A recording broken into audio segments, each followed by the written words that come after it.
I walked into my best friend's house to surprise him and found my dad, living there, pretending to be his uncle. The beer I brought for Liam's birthday was still cold in my hand when I saw him, my father, standing in Liam's kitchen in a cardigan I'd never seen before, laughing at something Liam's mom was saying, looking like he'd lived there his entire life. For 3 full seconds, my brain tried to make sense of it, tried to construct some universe where this made any logical sense. But there was no universe. Just my dad, who'd walked out when I was 12 and hadn't contacted me in 15 years, pouring himself coffee from Liam's parents' French press, like he belonged there, like he'd always belonged there.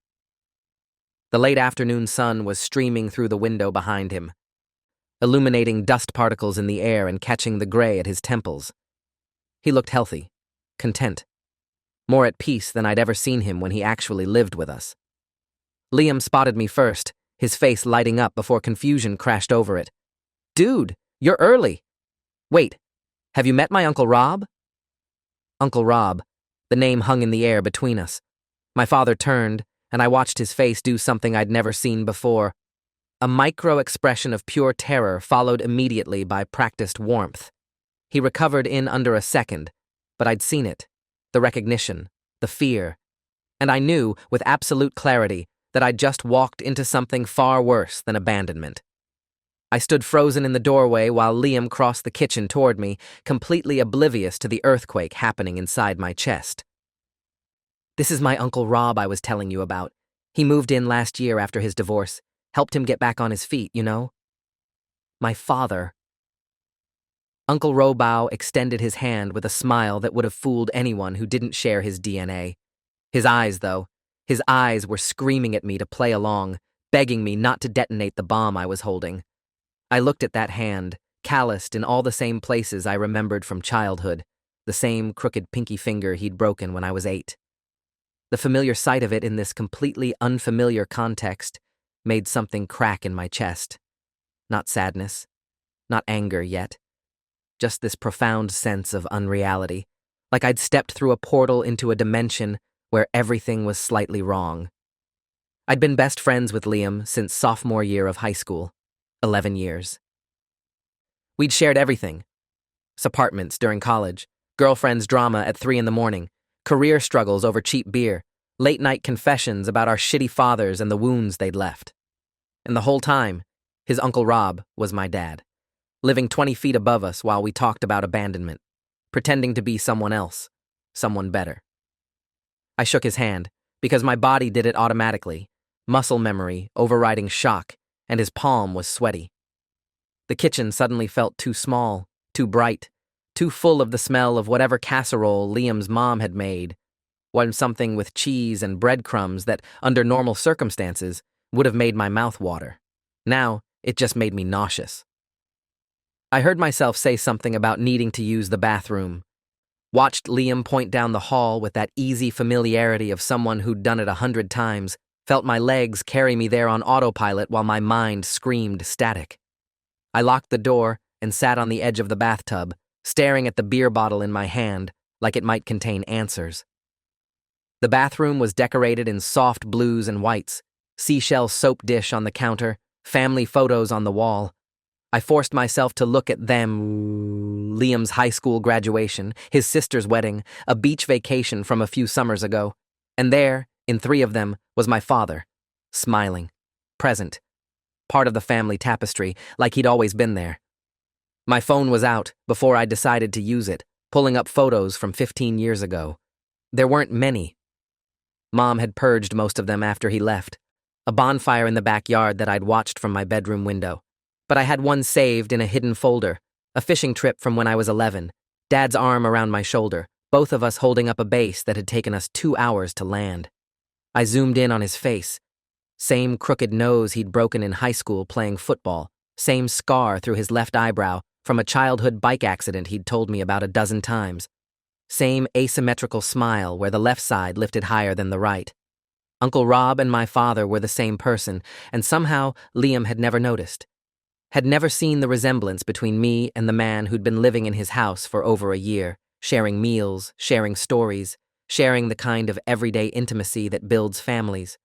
I splashed water on my face, and when I looked up, my reflection showed my father's eyes staring back at me.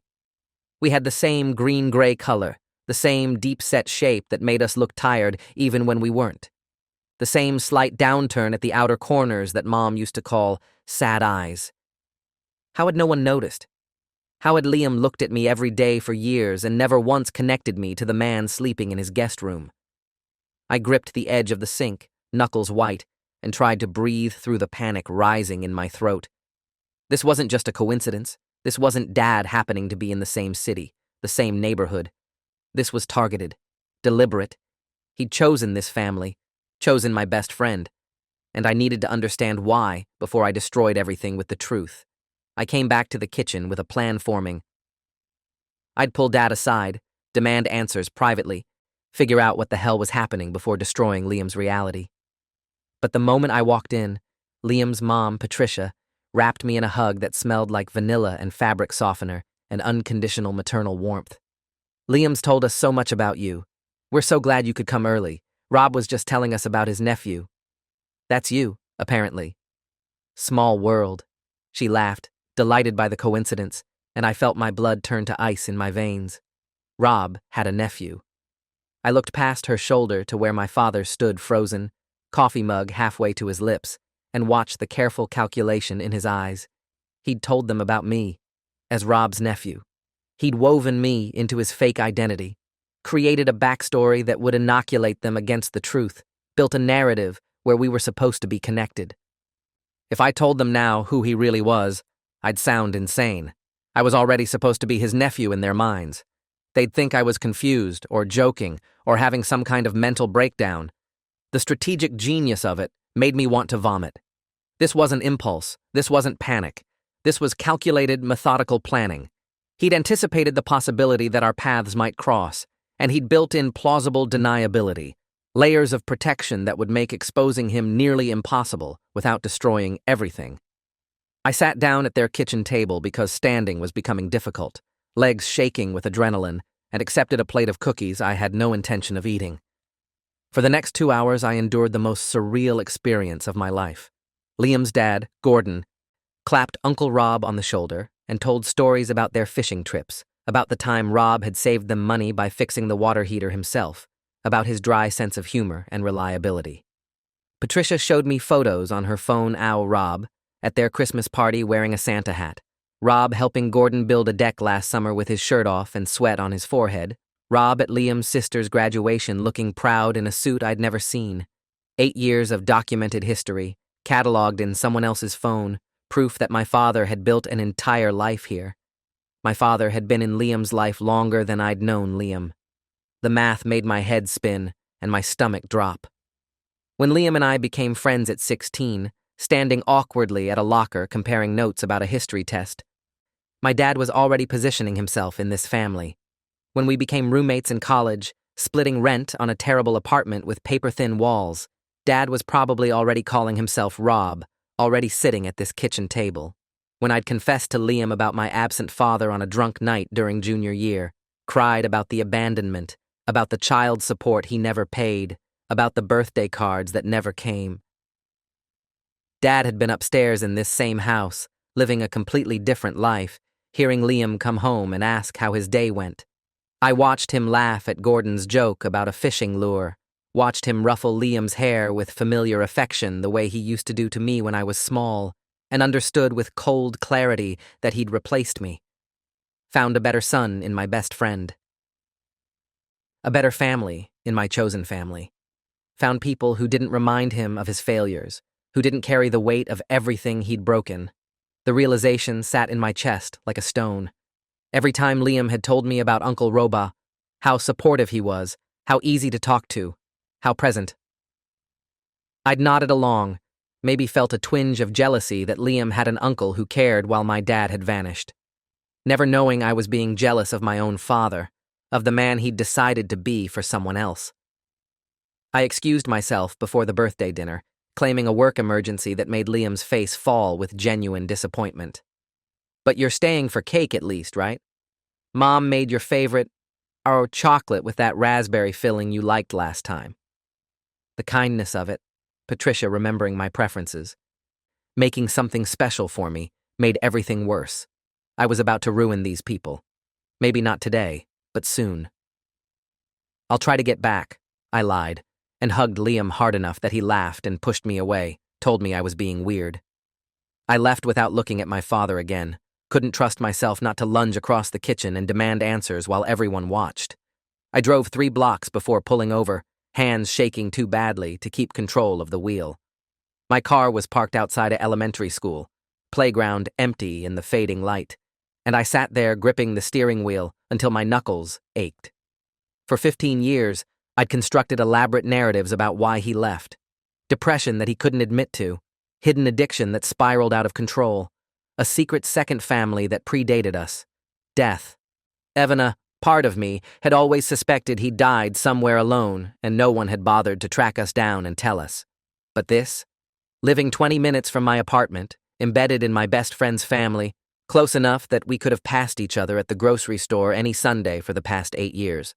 Close enough that he probably knew where I lived, what I did, who I'd become. This was intentional. This was active erasure, not passive absence. He'd looked at his options and chosen to be Rob instead of Michael, chosen to be Liam's uncle instead of my father. I sat in my car outside that empty playground and called the one person who'd understand the impossibility of what I'd just witnessed. My mom answered on the second ring, and when I told her, the line went silent for so long I thought we'd been disconnected. I could hear her breathing, short and sharp, the way she breathed when she was trying not to cry. "That's not possible," Mom finally said, but her voice had that quality it got when she knew something was true, but wished desperately it wasn't. He wouldn't. He couldn't be that close without a... She stopped, and I heard her crying now. Soft sounds she tried to muffle like she used to do when I was young, and she thought I was asleep. "Baby, are you absolutely sure it was him?" I described the scar, the crooked nose, the specific way his left eye crinkled more than his right when he smiled. Described his hands, the pattern of calluses on his palms from years of construction work, the crooked pinky on his left hand. Described his voice, the particular way he tilted his head when listening to someone. The unconscious gesture of running his thumb along his jawline when he was thinking. "It's him, Mom. He's calling himself Rob, and he's been living with Liam's family for over a year. Maybe longer." The crying stopped abruptly. When she spoke again, her voice was steel wrapped in fury. 8 years. He's been gone 8 years, living 20 minutes away. Not 15. 8. The timeline rearranged itself in my head with sickening clarity. He left when you were 12, came back to this area when you were 19. You met Liam at 16, introduced him to me when you were 21. Your father was already in his life by then. She was calculating, same as me, and the numbers were devastating in their precision. He chose them over us, over you, deliberately. It wasn't a question. I confirmed it anyway. And we sat on the phone in silence for a long moment, 2 people connected by the same wound, inflicted by the same person, trying to comprehend the depth of betrayal. I spent that night pulling up everything I could find about Rob Cunningham, the name Liam's parents had used when introducing him. There wasn't much, no social media presence at all, which was suspicious in itself. No Facebook, no Instagram, no Twitter, nothing.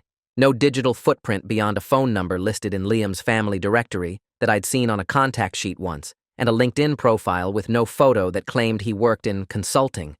The profile had been created 8 years ago, had no connections, no endorsements, no details beyond a generic description. A ghost, a placeholder.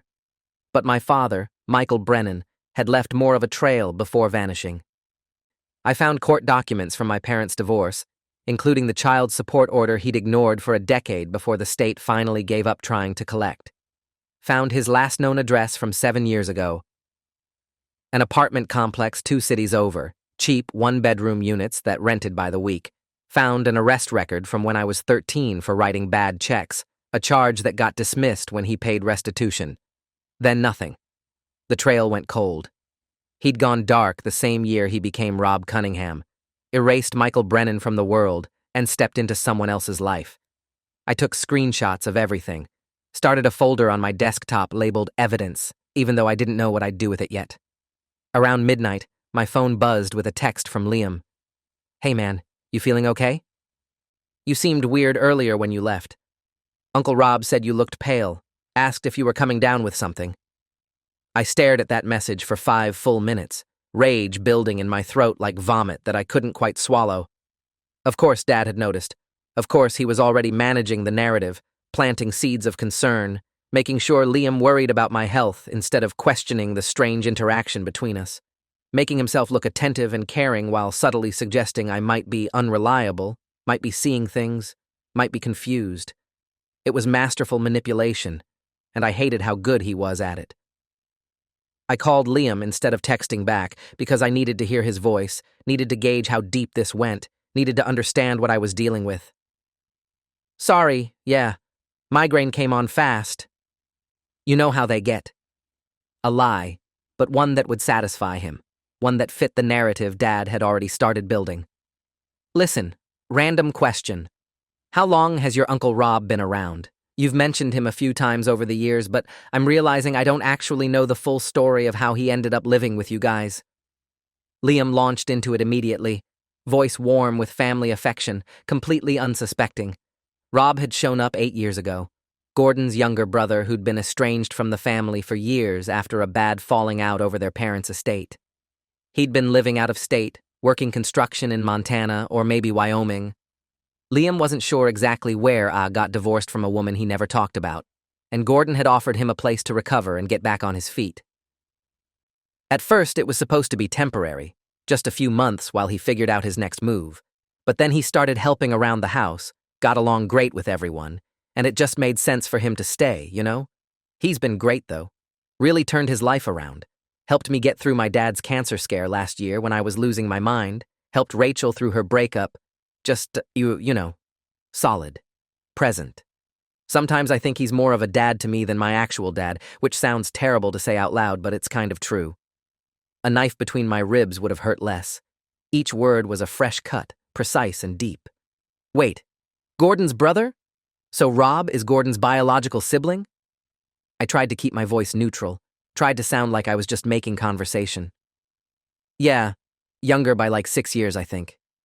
There's some family drama from way back that nobody really talks about, but they're good now. They worked through it. Why do you ask? The lie was elegantly simple, and it had a crucial built-in defense mechanism that made it nearly perfect. Family estrangement explained why there were no old photos of them together, no shared childhood memories, no extended family who could verify or contradict the story. Rob was Gordon's reconciled brother, back in the fold after years away. Any gaps in history, any inconsistencies, were pre-explained by the falling out. Any questions about why other family members didn't know him could be waved away by the estrangement. It was airtight. I asked careful questions over the next 20 minutes, building a picture of the life my father had constructed while Liam talked, unsuspecting. He'd told them he had an ex-wife in Montana who he didn't talk about, and a nephew he wasn't close to. Me, conveniently placed too far away to visit, our relationship strained enough that it didn't raise questions why we never connected. He'd told them he was 54, which was accurate. Said he'd worked construction his whole life, which was true, That had been Dad's job before he left us. Every detail was a twisted version of the truth, reality refracted through a funhouse mirror, just distorted enough to make verification difficult, but recognition unlikely. He'd even kept his real birthday, just changed the year by 2 to make the age gap with Gordon work. I'd checked Gordon's age in my head while sitting at their table, 59, 6 years older than Rob, which made the sibling story perfectly plausible. My father had probably chosen Gordon specifically, had searched for or stumbled upon a target the right age to make the lie work, the right family structure to slot himself into. But how had they met? How had he initially infiltrated this family? I spent Sunday morning diving deeper into public records, operating on coffee and rage, and the kind of obsessive focus that comes from betrayal. Found Gordon and Patricia's property records, tax documents, marriage certificate from 1993, all the mundane paper trail of a normal suburban family, building a normal life. Worked backward through their history, looking for the intersection point where my father would have entered their orbit. Found it in a home repair permit from 8 years ago, filed by R. Brennan Construction Services. My father's real last name, right there in the county records. He'd done work on their house. That was the entry point, the crack in the door he'd wedged himself through. He'd shown up as a contractor, probably answering an ad or a referral, done such good work over weeks or months of renovations that they'd recommended him to friends, gotten to know them over shared coffee breaks and conversations about nothing. And somewhere in that process, he'd learned something. Something about Gordon's family. Something he could use. I kept digging, pulling records until my eyes burned. Found what I was looking for in an obituary from 12 years ago. Richard Rick Cunningham, age 47, died suddenly in a single-car accident on Highway 101. Beloved brother of Gordon Cunningham and brother-in-law to Patricia. No wife, no children, no complicated family to verify his identity. Just a brother who was grieving. Richard had died 4 years before Dad showed up calling himself Rob. 4 years for the grief to settle but not heal, for the wound to still be fresh enough that Gordon would want his brother back. My father had studied this family, had done research or gotten lucky, had found their wound, and stepped into it wearing a dead man's name. He'd looked at a grieving brother and seen an opportunity. I printed everything, hands shaking with rage, the obituary, the construction permits, the timeline that proved premeditation. This wasn't a crime of opportunity or impulse. This was planned, executed over months or years, calculated to exploit grief and build trust. Monday morning, I called in sick to work and drove to the county courthouse, an imposing building downtown that smelled like floor polish and bureaucracy. I needed physical proof, official documentation, that would hold up when I inevitably accused my father of fraud. The clerk, a tired-looking woman in her 60s named Dorothy, according to her name tag, helped me navigate the system. I requested everything: death certificate for Richard Cunningham, birth certificate, social security number if possible. She disappeared into a back room and returned 20 minutes later with a thin folder. Here's what we have: death certificate, birth certificate, vehicle records, you family. Something like that, I said, which was technically true in the most horrible way. Then I requested any documents filed under Rob or Robert Cunningham in the past 8 years in this county. Dorothy raised her eyebrows but didn't ask questions, just went back to her terminal and typed. Came back with another folder. A driver's license application from 7 years ago, complete with photo. I stared at my father's face on the ID, official and laminated state-issued proof of a lie. Robert Rob Cunningham, date of birth adjusted to match Rick's, Gordon's address listed as his residence. He'd used Rick's social security number, Rick's birthday, Rick's entire identity to get a state-issued ID. This wasn't just lying to a family about who he was. This was identity theft, federal crime, social security fraud, multiple felonies. I paid for copies of everything, fed bills into the machine with shaking hands, watched as documentation of my father's crimes emerged 1 page at a time. The clerk noticed my hands trembling. You okay? Hun, you need to sit down. I told her I was fine, thanked her for her help, walked back to my car with documentation that could put my father in prison for years, and I still didn't know what to do with it. Didn't know if I wanted him in prison or just gone. Didn't know if justice meant legal consequences or just absence. Didn't know how to balance what he deserved with what it would cost Liam to learn the truth. The lawyer I found, Kevin Huang, specialized in identity theft and fraud according to his website. His office was downtown in one of those buildings that smelled like expensive coffee and quiet money, all glass and steel and ambient lighting designed to inspire confidence. I'd chosen him specifically because his website promised complex family fraud cases, and because he'd won a case 2 years ago about inheritance theft that made the news, a son who'd stolen his mother's identity to open credit cards. If anyone would understand the particular horror of family betrayal mixed with fraud, it would be him. He listened to my story without interrupting, took notes on a yellow legal pad with precise handwriting, nodded at the appropriate moments. When I finished, spreading out everything I'd brought across his mahogany desk: Dad's fake ID, Rick's death certificate, the construction permits with Brennan's name, screenshots of Liam's texts mentioning Uncle Rob over the years. He sat back and studied it all in silence for a long moment. This is identity theft, fraud, potentially wire fraud if he's received any benefits under this identity, like Social Security or insurance, Huang said finally, tapping Rick's death certificate with his pen. Probably tax fraud if he's filed under this name. We're looking at multiple federal and state charges here. Serious charges. He looked up at me, dark eyes sharp behind wire-rimmed glasses. The question is what you want to happen. Criminal charges mean police, investigation, arrest. Your best friend's family becomes collateral damage in a very public way. They'll feel betrayed, humiliated, violated. The media might pick it up depending on how deep the fraud goes. And trust me, the media loves a good con artist story. He leaned forward, fingers steepled. Have you considered whether justice here or putting your father in prison, exposing his crimes, getting legal satisfaction, is worth what it'll cost your relationship with your best friend? Because make no mistake, that friendship won't survive this. Not as it is now. Maybe something else eventually, but not what you have. I hadn't.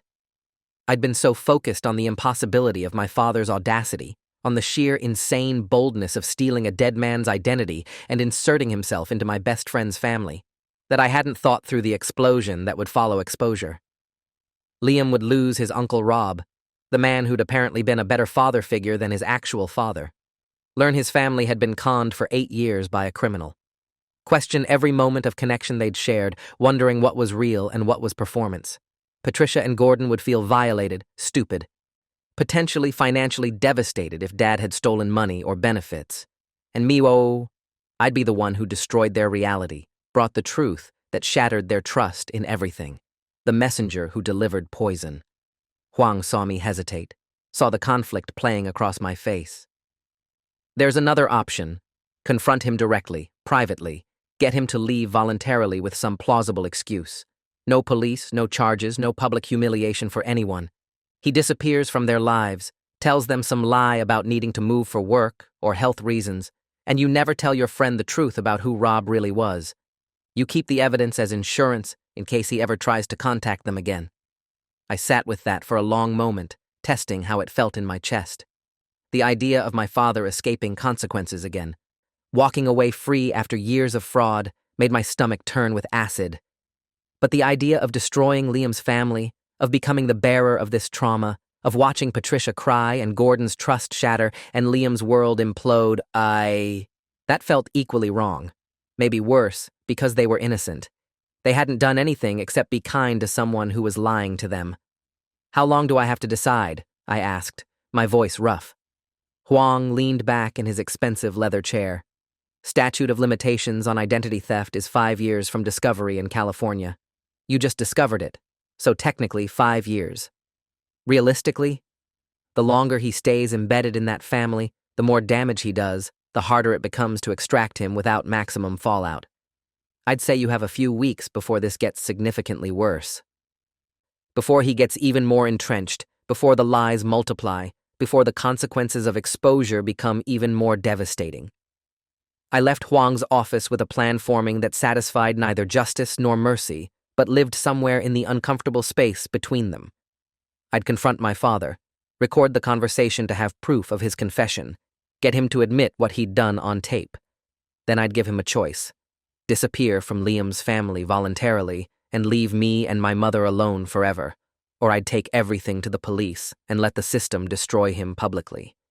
It felt weak, like I was letting him win again, letting him escape accountability for the second time in my life. But it also felt like the only way to protect Liam from the fallout, to spare him the pain of learning that someone he loved and trusted was built entirely on lies. I spent Monday night writing out every question I needed answered, sitting at my kitchen table with a bottle of whiskey I didn't drink, just held, just looked at. Every piece of the puzzle that didn't fit, every detail that mattered, why he'd chosen this family specifically, how he'd known about Rick, whether that was research or accident, whether he'd stolen money or just affection, whether he'd committed financial fraud or just emotional fraud, whether he'd thought about me, his actual son, even once while playing uncle to my best friend, whether he'd listened to Liam complain about his absent father, me talking about my absent father, and felt anything resembling guilt or shame. By midnight, I had 3 pages, single-spaced, questions in neat rows like an interrogation script. And none of it mattered because the only question that actually counted, the only one that hurt in a way that mattered, was, why wasn't I enough? Why had he looked at me when I was 12 and decided I was worth abandoning, but looked at Liam at 16 and decided he was worth staying for? What did Liam have that I didn't? What had I lacked that made my father decide I was disposable? I texted the phone number I'd found listed for Rob Cunningham the next morning, hands steady now, decision made. We need to talk. Tomorrow, 2 p.m., Riverside Park near the fountain. Come alone or I tell Gordon everything. I didn't sign it. Didn't need to. He'd know exactly who it was, would recognize the threat for what it was. The response came 3 minutes later, just 2 letters. Okay. Nothing else. No attempt to deny or explain or negotiate. No questions about how I'd found him or what I knew. Just acknowledgement. Cold and simple. I spent the rest of the day not sleeping, running through scenarios in my head. Would he try to manipulate me? Use the father card? Appeal to blood loyalty? Threaten me somehow? Pretend he didn't know what I was talking about? Gaslight me into doubting what I'd seen? Would he show up at all? Or would he run, disappear again, leave Liam's family to wonder what happened to beloved Uncle Rob? Part of me hoped he'd run. It would make the decision simple, black and white, would let me burn his life down without guilt or second-guessing. But another part, the part that was still 12 years old and waiting at the window for Dad to come home from work, hoped he'd show up. Hoped there was an explanation that would make this make sense, some story that would stitch my reality back together into something resembling coherence. By morning, I'd stopped hoping for anything. I just wanted truth, raw and unfiltered, even if it destroyed me. I set up my phone to record before leaving my apartment, made sure it was fully charged, tucked it in my jacket pocket with the microphone facing out. Huang had explained California was a 2-party consent state for recordings, but there were exceptions for documenting crimes in progress. This counted. This was confession of fraud. Riverside Park was nearly empty at 2 p.m. on a Wednesday afternoon. Too cold for families with young children, too early for the after-work runners and dog walkers. I sat on a bench facing the fountain, watching water arc and fall, and waited. He arrived at 2:03, hands in the pockets of a jacket I didn't recognize, gray, worn, the kind of thing you buy at an outlet store. Looking older than I remembered and somehow diminished in the harsh afternoon light, smaller than the figure who loomed in my childhood memories. He'd lost weight since I'd last really looked at him in Liam's kitchen, grown his hair a bit longer, wore wire-rimmed glasses now that gave him a scholarly look.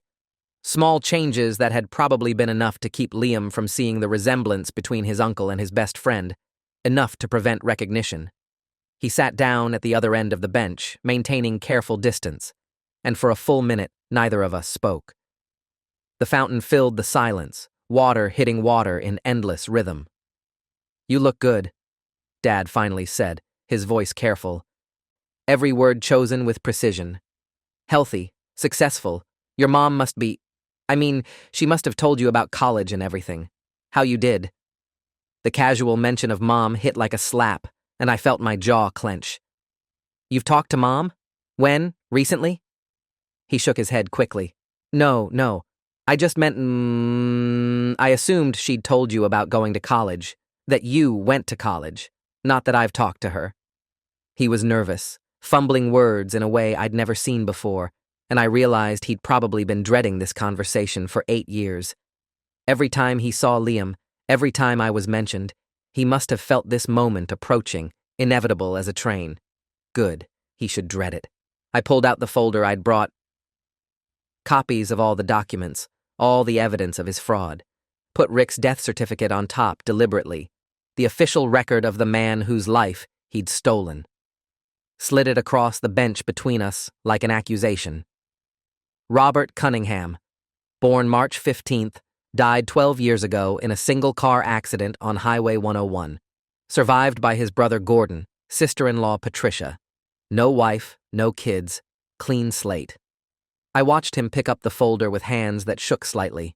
Watched him open it. Watched color drain from his face as he saw what I'd compiled. "You met them doing construction work on their house 8 years ago. Got to know them over weeks or months. Learned about Gordon's dead brother. Saw the grief, the hole in their family. And you decided to become him. To step into that hole and fill it with a lie." He didn't deny it. just sat there staring at the death certificate like it might come alive and condemn him. The fountain kept running. A bird landed near us, hopped around looking for food, flew away.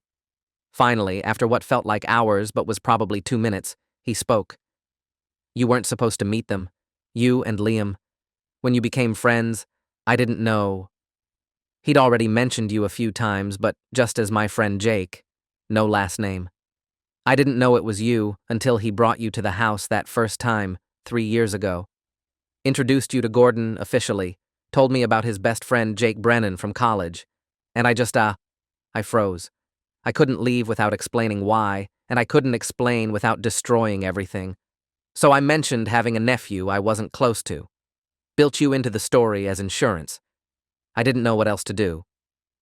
He closed the folder carefully. Handed it back to me like returning evidence at a trial. I'm not saying that's an excuse. I'm just saying I didn't know what to do. The absurdity of him not knowing what to do, after orchestrating identity theft for 8 years, after studying a grieving family and exploiting their loss, made me laugh. It came out sharp and ugly, startling the few other people in the park. You could have left, just left. Told them you had to move for work. Made up any excuse. You could have told the truth. You could have not stolen a dead man's identity in the first place. You had options, lots of options. You chose this. He flinched, but didn't argue. Just sat with the accusation hanging between us like smoke. A jogger passed our bench, earbuds in, completely oblivious to the family reunion happening 10 feet away from her afternoon exercise. Dad waited until she was out of earshot, protecting his secrets even now. I was living in my car when I did the renovation job for Gordon and Patricia. Had been for 3 months. Patricia kept bringing me lunch, asking if I was okay, if I had somewhere to go for the night. She has this way of caring that's so... He stopped, edited himself, chose words carefully. Gordon mentioned his brother had died, showed me a photo from their mantle, said Rick had always been the family screw-up, the one who left and never came back, who disappointed everyone and died before he could make it right. And I looked at that photo, we had the same coloring, same build, similar features, and I thought, another stop. He was constructing his defense in real time, trying to make this somehow understandable. I thought I could be him. The version of him they wanted, the brother who came back. I could give them their second chance and I could have mine. Fresh start, clean slate. I felt something twist in my chest, not quite sympathy, but close to it. Close enough to be dangerous. You wanted to be someone's prodigal son because you couldn't figure out how to be mine. It wasn't a question. It was fact, and we both knew it. He looked at me then, really looked at me for the first time since sitting down, and his eyes were wet with tears he didn't try to hide. I couldn't be your dad. I didn't know how. Every time I looked at you, I saw everything I'd failed at. Everything wrong with me. You deserved better than what I was. You deserved someone who had their shit together, who could be a role model, who could teach you how to be a man. And I was a disaster. Still drinking too much back then, couldn't hold a job, fighting with your mom constantly. You'd look at me with these big, trusting eyes like I knew what I was doing, and I couldn't stand it. Couldn't stand disappointing you again and again. The explanation I'd wanted for 15 years, delivered in a park with strangers walking by. And it solved nothing, made nothing better, didn't fill any of the holes he'd left. So you found a family that didn't know you'd failed yet. Got a fresh start with people who thought you were someone else, someone better. My voice was flat, drained of emotion, stating facts. Did you steal money from them? File taxes under his social security number? Collect benefits? He shook his head quickly, almost frantically. No, nothing like that. I just wanted to be part of something.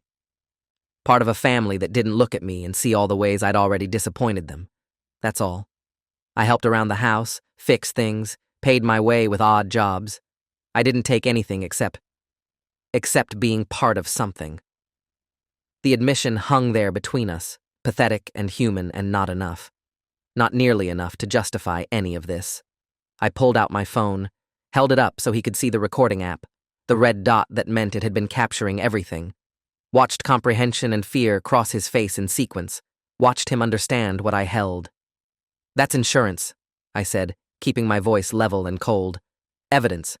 Right now, I'm the only one who knows Rob Cunningham is actually Michael Brennan. I'm the only one who knows you've been committing identity theft, social security fraud, and probably half a dozen other felonies for 8 years. My lawyer says the statute of limitations gives me 5 years from discovery to press charges. I discovered this 4 days ago, so I've got plenty of time. I let that sink in, watched him process the threat. Here's what's going to happen. You're going to leave. Not today, not tomorrow, but soon. Within the month. You're going to tell Gordon and Patricia that you got a job opportunity out of state, or you need to care for a sick friend, or whatever lie you're most practiced at selling, and you're going to disappear from their lives completely and permanently. He started to protest, mouth opening, but I kept going, voice harder now. You don't call, you don't write, you don't send Christmas cards, you don't maintain contact of any kind. Rob Cunningham exits their lives quietly and forever, and Michael Brennan stays the hell away from me, from Mom, from anyone else you might decide to impersonate next time you need a family. My hands were steady now, voice clear and sharp as broken glass. If you try to stay, if you contact them again, if you do anything except disappear, I take this recording and all the documentation to the police. Identity theft, fraud, social security fraud, everything. Gordon and Patricia find out they've been living with a con artist for 8 years. Liam finds out his beloved uncle is actually his best friend's deadbeat dad, who abandoned his own son to play house with strangers. Everyone you've lied to learns the truth in the most public, humiliating way possible. The news picks it up because it's a great story. Our con man steals dead brother's identity, and you go to prison for 5 to 10 years. Maybe more if they stack charges. Dad's face had gone gray, color draining like water from a sink. They'll hate me. If they find out like that, The irony was so sharp I could cut myself on it, and I almost laughed again. Yeah, they will. They'll hate you and feel betrayed and question everything about the last 8 years of their lives. Welcome to how I've felt for the past 15 years. Every birthday you missed, every school event you didn't show up for, every time I had to explain to people that I didn't know where my dad was. Now you get to feel it too. I stood up, pocketing my phone, picking up the folder with all its damning evidence. You've got until the end of the month to figure out your exit strategy. After that, I decide for you. And trust me, you won't like my decision. I was halfway to my car, nearly to the parking lot, when he called after me. I'm sorry. For what it's worth, I'm sorry. I stopped but didn't turn around, couldn't look at him anymore without wanting to scream. It's worth nothing, I said to the air, to the trees, to the fountain still running behind us. Your sorry is worth absolutely nothing. I got in my car and drove away, leaving my father sitting alone on that bench and didn't look back. The next 3 weeks were psychological torture of a kind I hadn't experienced before. I had to maintain normalcy with Liam, had to smile and laugh and respond to texts, had to pretend everything was fine while watching for signs that Dad was following through on his forced exit, had to act like my world wasn't tilting on its axis, like I wasn't carrying evidence of multiple felonies in a folder in my desk drawer. Liam kept texting about hanging out, about his birthday do-over since I'd missed the actual party, about Uncle Rob asking about his nephew and whether we'd been able to connect. Every message was a reminder of the lie I was maintaining by omission, the truth I was withholding to protect him from something that would break his heart into pieces he might never fully put back together. I saw Dad once more during that 3-week period, not by accident, but by design. I positioned myself at a coffee shop near Liam's house, one I knew from past visits. Sat by the window with a laptop, pretending to work. He walked past at 3:47 p.m., saw me through the glass, and our eyes met. He looked haggard, beaten, like he'd aged 5 years in 3 weeks. Didn't approach, didn't try to come in, just made eye contact across the space and nodded once. A confirmation. A message. I'm doing what you asked. I'm leaving. I nodded back, cold and minimal, and watched him walk away. He didn't look back. 3 weeks and 4 days after our confrontation in the park, Liam texted me. Uncle Rob got a job offer in Oregon, construction management position. He's leaving next week. Super sudden, but he seems really excited about the opportunity. I stared at that message for so long my phone screen went dark twice. Oregon. Far enough to make visits impractical, close enough to be believable as a real move. Same industry he'd always worked in, same skill set, nothing suspicious about the story. Dad had chosen his exit strategy carefully, professionally, as calculated and methodical as his entrance had been 8 years ago. I texted back after forcing my hands to work. Wow, that's big. Major change. How's everyone handling it? Liam's response came quickly, rapid-fire messages. Mom's pretty torn up, honestly. She's been crying on and off for 2 days. Dad, too, though he's trying to hide it. Rob's been such a huge help around here, you know? Like part of the family. But we're happy for him, too. New chapter and all that. He deserves good things after how hard he's worked to turn his life around. There was a pause, then another message that made my stomach drop. He asked about you, actually. Asked if I thought you and his nephew could connect sometime, like maybe grab coffee or something. Said he hoped you two could build a relationship. Seemed really important to him for some reason. I told him you're pretty busy with work, but maybe someday. Was that okay?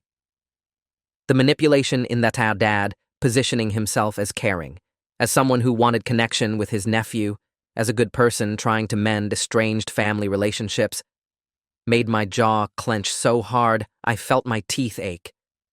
But it was also perfect, the perfect way to explain why he'd never mentioned me before, why we'd never met despite supposedly being related.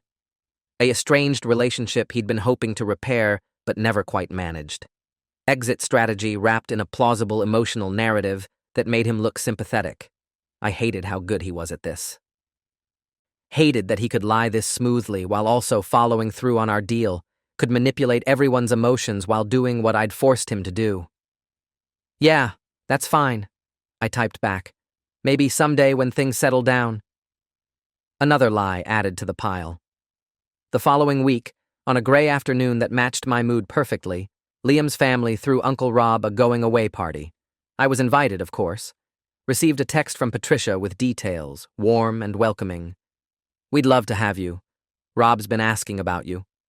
I spent an hour debating whether to go, whether I could stomach watching my father play his role one final time, whether I could maintain composure while he accepted love and grief from people he'd lied to for 8 years.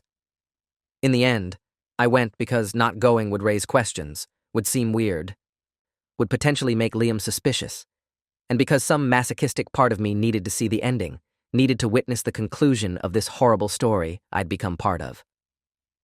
The house was full of people I recognized from Liam's life over the years. His parents' friends from their church, neighbors from down the street, co-workers of Gordon's from the hardware store where he worked part-time. All of them saying goodbye to Rob, wishing him well in Oregon, sharing memories of times he'd helped them over the years, fixed their fence, gave them advice about their son's college applications, helped move furniture, listened when they needed to talk. Patricia hugged him and cried into his shoulder while he patted her back and murmured comfort.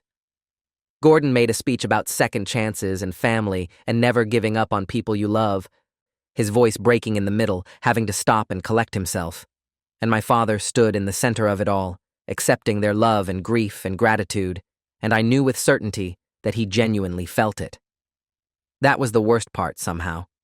He'd stolen this identity, built his presence here on fraud and a dead man's social security number, but the emotions were real. He'd come to care about these people, about the life he'd built on top of lies. The affection wasn't fake, even if everything else was. I stood in the corner with a beer I wasn't drinking, just held like a prop, and watched him move through the crowd, shaking hands, accepting well wishes, laughing at jokes, looking for all the world like a beloved family member moving away for legitimate reasons. He saw me once, across the room near the bookshelf, and something passed between us. Not forgiveness, not understanding, not reconciliation, just acknowledgement. We'd both lost something here, even if what I'd lost was different than what he was losing. Even if mine was the illusion of justice and his was a stolen life he'd built on someone else's grave. He left the party early, citing an early flight the next morning and last-minute packing to finish. More lies, probably, but nobody questioned them. Why would they? Uncle Rob had never given them reason to doubt him. I stayed another hour after he left, helped Liam clean up plates and cups, listened to him talk about how much he'd miss Uncle Rob, how it felt like losing a second father figure. "He really helped me through some stuff, you know," Liam said, scraping half-eaten cake into the trash with methodical movements.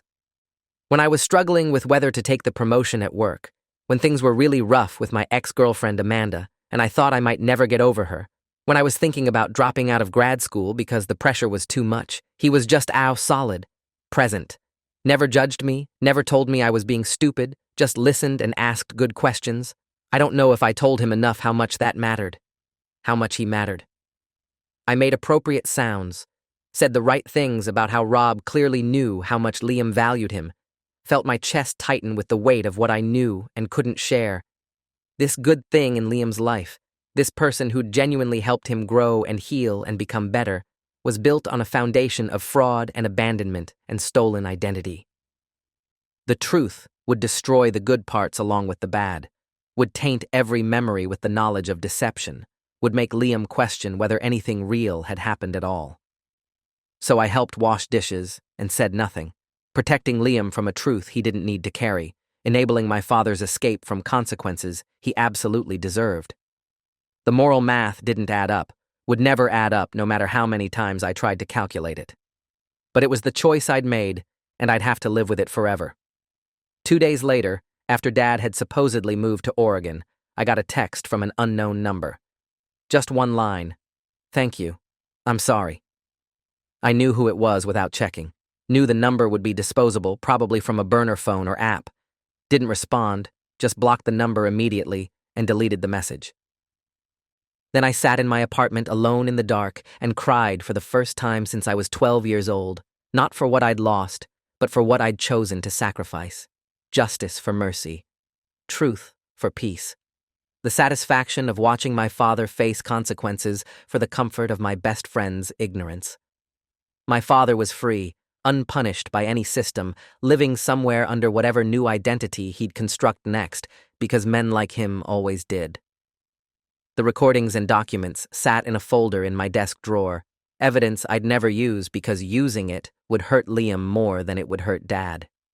I'd won nothing and lost everything, and the worst part was knowing intellectually that it had been the right choice. Sometimes the right choice feels like swallowing broken glass. Sometimes doing the right thing feels worse than doing the wrong thing. I called my mom that night, told her what had happened, how it had ended. She was quiet for a long time, and I could hear her breathing change the way it did when she was trying not to cry. "You protected your friend," she finally said, voice thick. "That's baby. That's more than your father ever did for anyone in his entire life. That's heroic, even if it doesn't feel like it. It should have felt like validation. It just felt hollow." Thanks for watching till the end. Make sure to subscribe and like to not miss the next story.